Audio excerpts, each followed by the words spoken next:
Hey folks, I want to give y'all a good welcome back. This is Rubidoux Creek Outdoors. Try to do a quick little video. I know it's 4th of July and I hope everybody has a good 4th of July.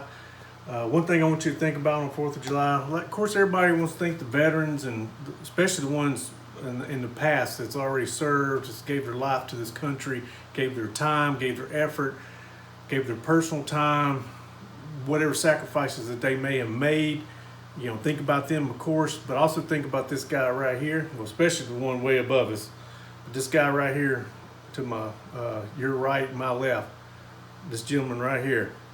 If it wasn't for him and all the men that followed him, this country wouldn't exist, or we'd be probably using euros or English pounds and speaking. We wouldn't have southern accents like this, or northern accents, or California accents, or New York accents. We'd have like British accents. So, hey, I, I give it to him. He's probably, as they say, rolling in his grave if he saw all the crap that's going on right now. But anyway, I'm not going to go into that because this ain't what this channel is about. But it's something to think about. But definitely enjoy your 4th of July. The ones that are off. The ones that are having to work, I'm sorry. Maybe you'll get compensated for it on the back half, but for the ones that are doing it, are off, just enjoy your family, friends, or whatever you're doing. If you're by yourself, hey, do something with somebody. Everybody's got a friend, I hope, so do something, just relax and try to enjoy yourself. But I want to go over two knives. I went over an earlier knife before. You'll see it right up here real quick. It was in the prior video. I've got several different skinning knives that my uncle made. He's a really good knife smith. This gentleman right here, he's wrote a book that, because this gentleman has passed away several years ago, he used to be one of the, I wouldn't say editor, but whatever, he was a writer within there's a magazine called Soft, Soldier of Fortune. I think they're still around. I just haven't seen them lately.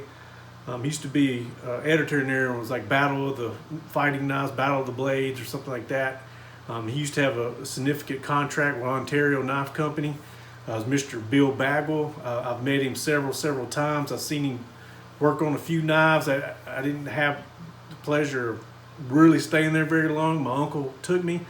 My uncle was he had stated at one time that he was his best student that he's ever had. And he's only had a few, but he was his best student. As far as building blades. And then these two knives I'm going to show you, you can tell if you go Google Bill Bagwell blades. If you know anything about knives, especially Bowies and stuff like that, you know this gentleman's name. He used to also had a contract with a black powder company. He used to make he had a company, I forgot, he was associated with a barrel company that made all these different types of Sharps rifles, but he hand forged the internal parts to his own weapon systems, made out of spring steel, basically almost indestructible, as they say. And he used to do long range shooting competitions, but he basically had an unlimited supply of black powder back then. Very good individual, very nice, very smart, very intelligent. About 99% sure he was a either Vietnam or Korean vet. I think he was a Vietnam vet. Not sure what branch of service. I can't remember. I'll ask my uncle. Hopefully I'll see him here in a couple weeks. I'm sure he knows. Or you might can Google it. I don't know. But anyway, my uncle's named Mark Fox. He's very talented, very unique individual, I'll say. I love him to death. He's a very unique individual. His nickname was Wild Man. He got that probably in his late 20s. Somebody named him that, gave him that nickname. He's always had a big beard most of his life, long hair, big guy. Was big in martial arts. He very good marksman. Loves knives. He's got into what kind of collection of knives. I'm hoping I can kind of see some of his collection now because I've never really asked. I know he's got some. He's big into Benchmade. He's a hardcore Benchmade guy and Spyderco. But like I said, he's a very good knife smith or blade smith, you would say. Like I said, he learned from the best, one of the best Bowie makers out there. The term homemade or handmade gets thrown around a lot. Like I said, I'm not going to go down this rabbit hole with this video, but a lot of these combat folders I see nowadays, some of them are selling over $1,000 a piece. Don't get me wrong, they're fine. They're made out of tip-top quality products. Now, they may be fitted by hand, but most of all that stuff's all CNC machined or contracted out, and they put it together and then call it their name brand, and then they sell it. But people buying it, they wouldn't sell them if people wouldn't buy them. So, but like, don't get me wrong, they're fine. It's just a lot of these what they call by, especially at that Blade Show, 2024 Blade Show, and all the years prior, you got all these booths and stuff, and these people selling these knives. Like I said, don't get me wrong, they're fine. I felt some. I know a gentleman right now has got some beautiful knives, and they're nice. Got titanium and all kinds of precious, made out of precious metals and stuff, right? So, but anyway, most of those are all CNC stamped out. But like I said, you got to have used quality stuff. And nobody's like forging it out per se. I don't know. Some people get confused on that because I've watched I go through all these forums and I look at comments and all this other stuff. Stuff gets all thrown around. I just want to clarify that. This is my personal opinion, but I'm about 99% sure I'm correct. But like I said, people are gonna buy what they're gonna buy. I was thinking about that. I just want to express that. Like I said, this is my opinion. I ain't saying I'm right, but I'm pretty sure I'm right. Like I said, there's just no way there's made like hammered out. They're CNC stamped, either press stamped, like case and buck knives. If you look on you go video and look how they're made, they're stamped out. Most of those are all stamped. You got a machine, it just got sheet steel, made whatever, if it's whatever type of steel it is, and then they got these dies and it cuts them out. But anyway, they're probably put together by hand and then make sure everything's smooth on them. But as far as hammering out by hand, that is what I call handmade knives.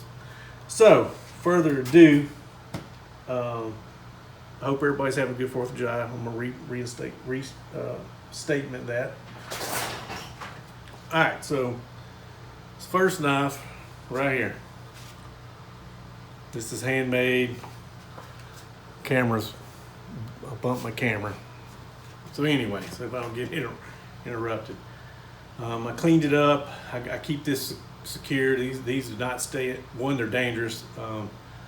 But this is made out of, I found some old saddle pieces and gave it to my uncle, and he made a bunch of sheaths out of them. So this is made out of an old saddle. I took them out, treated them. They were already, was fairly rough condition per se, but it still makes a good knife sheath. But this bowie, this is a small bowie, and this is for if you had a belt. You put it on the inside, it just made the belt's made to hook up in here, and then you can pull it out like this and do what you need to do. But I killed, he made this knife for me about 28 years ago. When I was in high school, I killed probably the biggest hog I've ever killed. The scale at the deer meat processing place, which I don't know why I took it there. The meat was horrible. It's a little nutty, as they say. But anyway, their scale only went to, it was like 450 pounds or something like that. It bottomed out the scale before his nose was still touching the ground. So I don't know how much, we really don't know how much the hog weighed, but that's just what that scale they had, that's what it went to. You'll see the pictures right here. But anyway, I killed it. I used to have hog dogs. It's just hard to have 100+ pound hog dogs, catch dogs, as they say, moving around in the military, because pit bulls, bulldogs. They wasn't pit bulls, they're American bulldogs. They came from a special breed. They're double registered American bulldogs. Very, very fine catch dogs. I hated to get rid of them. I didn't even sell them. I just gave them to some people that I knew would take care of them. I wouldn't fight them, or you know, they would just live the rest of their life being lazy. But I killed the hog with this, went up behind it, hooked it behind the, grabbed it by the top of the hair on its back, which was about right here. because he was so big of a hog. Shoved it in. I trusted my big catch dog. He was holding it by the snout. Did the business, pulled out. Probably, I mean, the hog was down within seconds. Perfect size for that. It wasn't too big. This other one you could use, but it's almost too big for, I'm just getting in there, end up cutting my arm off or something, because these are sharp. I'll show you how sharp,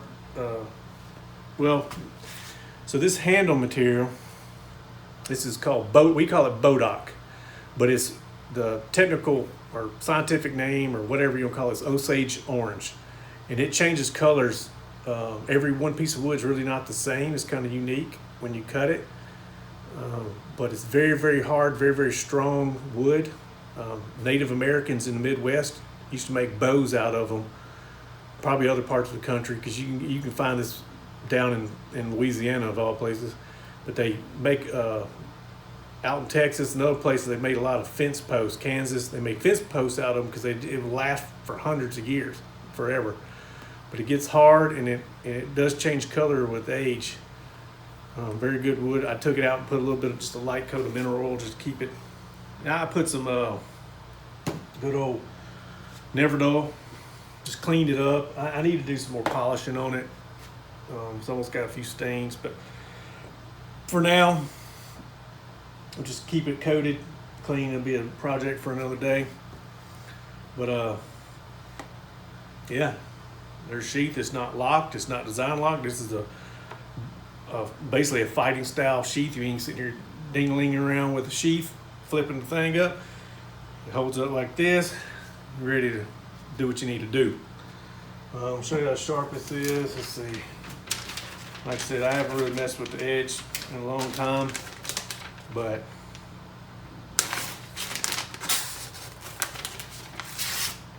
like I said, it's sharp. Can get in there on it. This paper's kind of flimsy. You get my drift. If I had like some printer paper, it's a little thicker than this paper here. It slices right through it. Super sharp. This other one, this is the big boy or big girl, whatever sex you want to call it. Same style. This is bigger. There's his Tang stamp. But go look up Bill Bagwell or Ontario Blades. He made Hales Bells. He had a contract with them. Some of his knives you can still find on the internet, and they're selling for $5,000, $6,000, $7,000, $8,000, $9,000. Of course, he's passed away. He's left us, unfortunately. But of course, the price went up. I remember 7, 8 years ago when he was still alive, they were selling for. I seen them for like $2,500, $3,000. Now they're double because he's passed away, and they ain't making no more of them. You can go get Ontario. Now Ontario makes some fine ones now. They're made in the U.S. or you can get the ones made in other countries. But the U.S. Ontario ones, Hales, Bells, and some of those are $1,000. Like I said, you can look it up, Google it. But this is. I mean, you can make a good pig sticker, but you can see how, like, you're in here trying to stick it. You can see how you could really mess yourself up. Like, it's almost too big for that. Fighting, you got your distance, right? Back cut, slice, cut. There's the back cut. Well, the back cut, I'm going to get into this. My uncle taught me, Bill Bagwell taught my uncle. See where it's going.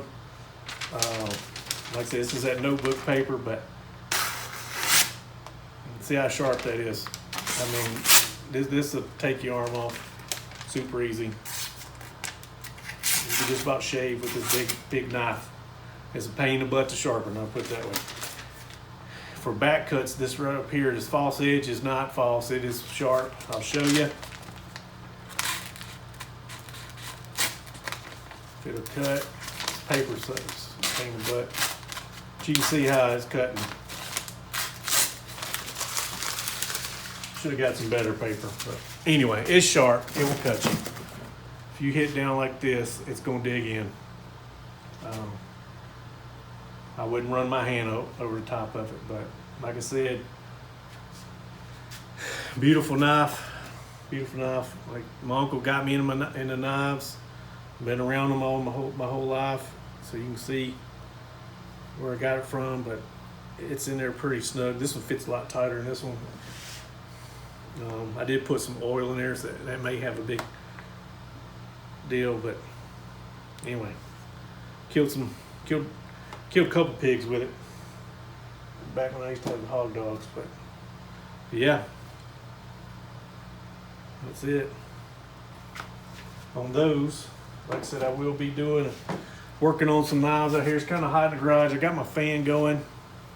It's bearable. I'm trying to work on a few knives, clean up some knives and stuff. They won't be in the video. I'm trying to go through the masses right now. Some of them I'm trying to clean up for the auction. It's coming up on. I moved it to 7:30 to 6:30 because of church and stuff like that. That gives everybody time to get out of church. Usually church is over by 6:30 or 7 on Sundays. Not all of them, but some of them. That way they get home, they can get on there and bid, attend the show, like I said, it's on Whatnot. Here's my username. All you gotta do is type it up. You don't have to have a link. I know some people are like, can you send a link? Send a link. Literally just go in there, type this username, I promise you it'll show up. Or I've posted a couple links in some, like Mr. Terry's Knives and Man show. I think one of his videos he just put out, I dropped it in there because I know he has more subscribers and followers than I do. I think I might drop one in the Knife Doctors. I don't know. There's a couple other people that's in there. I know everybody follows pretty much everybody. So, but it's in there. I look forward to y'all. Like I said, I'm going through getting all my knives together. I will post them probably Saturday evening or Sunday. I don't know. I'm gonna get on there and load so I can bid, move them over to bid. Plus, y'all be able to see them. They'll be posted here eventually. That way you can look at them and see if you're wanting to, if you don't want to waste your time on them or not waste your time, but a bid on them. So. But yeah, I ain't trying to, I ain't meant to tick anybody off about the knives. I know some people they're not into fixed blades, they're into hardcore, I call them military style blades, but tactical blades. Like I said, there's different strokes for different folks, man. I mean, it is what it is. So, and there ain't nothing wrong with that. I like all pocket knives. I've got several tactical folders. I love fixed blades. I probably got, as far as high-end knives, I've probably got more high-end fixed blades. I do have some nice Benchmades. I have some limited edition Benchmades. Maybe one day I'll show y'all. They're like, I got one that's like 52. It's number 52 out of 400. So there's no more. 400. They only make 400 of this knife. That's it. I got one that's down in I think it's in the low 20s, out of like 200 or 300. Different Benchmade, stuff like that. But it's expensive. I can't just. I'd rather use that money towards buy some old pocket knives and fix them up. Just old American-made pocket knives. But like I said, I like a little bit. That's my problem, is I like a little bit of everything. I know I ain't the only one. Y'all know. Y'all probably out there too. I've got way too many hobbies. If I only focused on knives, I probably have like I've got a jet grinder over there, but I got a good deal on it. Those brand new. That one I have over here, they're about $600-700. But I bought it from a gentleman brand new in a box for $300 in Lebanon, Missouri, about 6 years ago. I'd have like jet everything because they're very well made, American made brand. But like I said, I'm blessed with what I have. I got some Harbor Freight specials. Ain't nothing wrong with that. When they get 2 or 3 years out of them, when they break, recycle them and go get another one. But yeah, just talking. I want to show you others the knives and talk about the Whatnot. I'm trying to have some good knives in there. I've got more. I'm weeding through my knives is what I'm doing. I've got so many on here. They're in boxes and stuff. It's not organized because I got too much. I'm not saying that's a bad thing. I'm blessed to be able to go get them and stuff, but I'm literally just trying to get my money back. If I can break even, I'm doing good. I'm gonna be straight honest with y'all. Like, I'm not here trying to make a profit.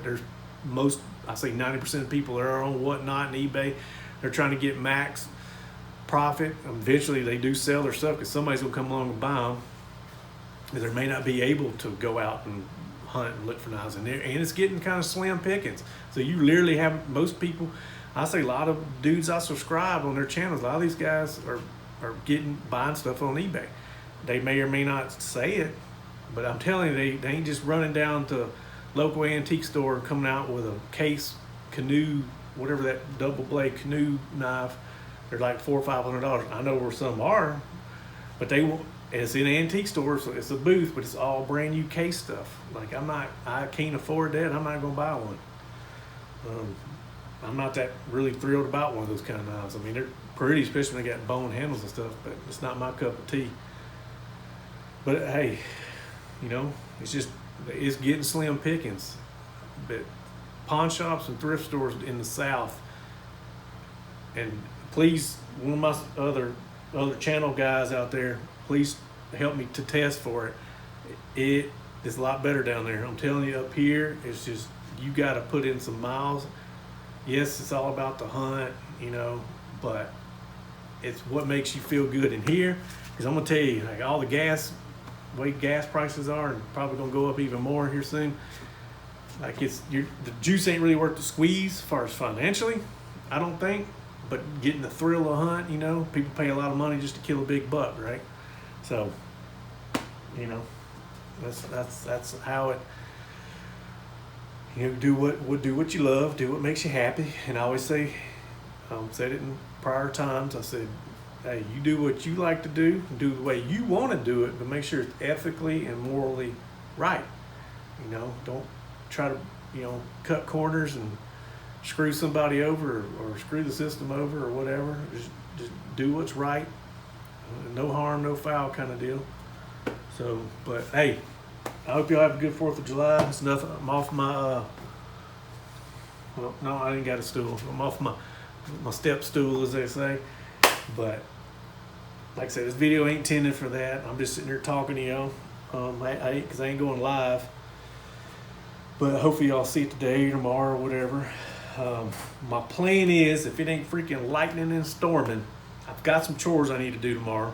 I did go mow my yard this morning. That's why I'm dressed kind of homely, as they say. Mow the yard. We're gonna go to a function today. Me, Kojak, and my lovely wife, his mom. We're gonna go do a 4th of July thing on the installation here at Fort Leonard Wood, and hopefully it's a good time. Hopefully we don't get stormed out. I got a feeling it's probably gonna be brewing this evening, but they said they're gonna shoot the fireworks. Rain, shine, tornadoes, whatever, they're gonna still shoot it because they didn't spend the money on it. So hopefully we have a good time this afternoon. Like I said, I may clean. It's 1:18 right now. I'm gonna clean on some knives here a little bit, and then I'm probably gonna have to go get a shower and get cleaned up. But back to what I was gonna say, me and Kojak, we're going to do our lost train of thought. We're going to do our pointing down, because most of the stuff's down here. We're going to do our bug out bag video. That is my plan. I'm going to get up in the morning. I got to do some stuff. I got to handle some chores. And then I know hopefully it cools off maybe. I don't know. But either way, we're going to try to find some shade somewhere. Probably not going to do it around my house. We're going to go find us a spot somewhere. Hopefully we won't get messed with or get disturbed. But we're going to go through the bug out bag. And like I said, that is my plans. I'm going to kind of go through them because it's a lot to it. And I don't want to make the video like 45 minutes long. I may provide some links, but look, guys, all y'all got to do, or gals who are tuning in, it's just, you could get, say, whatever the item is. There's other brands. You don't have to get that brand, but I'll name off the brand or the company. And all you got to do is just take note, freeze it, snip it, whatever on the video, and go Google it, look it up, start building your bug out bag if you're interested in that kind of stuff. I highly encourage it because if you look back in history, recent history. Natural disasters, anything. What if you had to get out of your home, go to a shelter or something because natural disaster, and this is all you got? Say you know, if you lost, you know, Lord, hopefully it don't ever happen, but you lost, something happened, you had to get out of Dodge. Just having about 4 or 5 things in your bag. I've seen there's some bug out channels out there, let me tell you, and I'll rant this on the other video, but carrying, let's just say this bag right here. This was your bug out bag. Yes, you could put some fire starter, a little bit of first aid stuff, maybe some iodine tablets to purify some water, a little water filter or something, a little life straw. Cool. But I'm gonna tell you right now, that's not gonna get it. I got it. If that's all you can afford, that's hey, be smart about it when you pack it. But this goes on my battle belt. Just right here.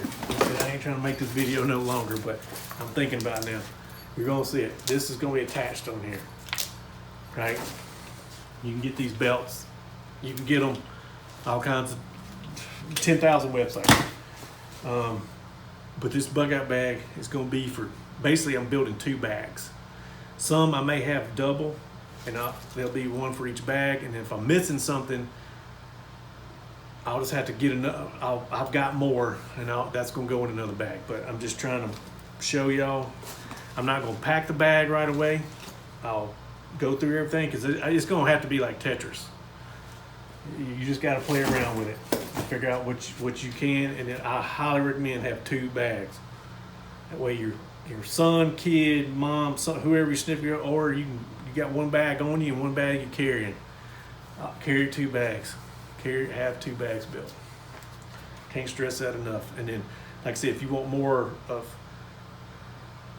survival, technical, mechanical stuff in 1 bag, and then more of like the food stuff in another bag, that's kind of where I'm going with it.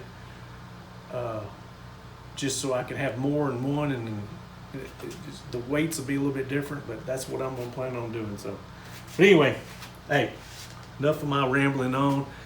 God bless y'all. Have a good 4th of July. Like I said, if you ain't subscribed to my channel, or me and Kojak's channels, both of our channels, Rubidoux Creek Outdoors, please subscribe. Please share. Please like. It don't hurt nothing, guys. Just subscribe. Even if you don't really care too much about our videos, help us out, man. Just hit the subscribe button. That's it. Just hit the subscribe button. There's people subscribe to channels they don't even really watch. They just maybe see, oh, I like that video, and then they subscribe. Help me and Kojak out. Please hit the subscribe button. Please, please, please. I'm not begging, but I ain't gonna get on my knee for it, but you know what I'm saying. Please help us out. That's all I ask. Please hit the subscribe button. And like I said, if you want to skip through some video, like this video right here, because it's long, skip all the way through. They count it. When that video reads all the way through, that gets counted as viewing. So, but anyway, hey, like I always say, y'all stay positive, y'all stay motivated, and stay vigilant in this crazy world. And I hope to see y'all tomorrow. And I hope to see y'all on the Whatnot channel Sunday night, 7:30 p.m. Central Time. I say again, 7:30 Central Time. And then you do the math of wherever you live at. And yeah, hopefully you can buy a few knives, get a little bid more. I like to say bid more. That's what I had 1 knife or 2 knives I had a little bid more on. And that's fun.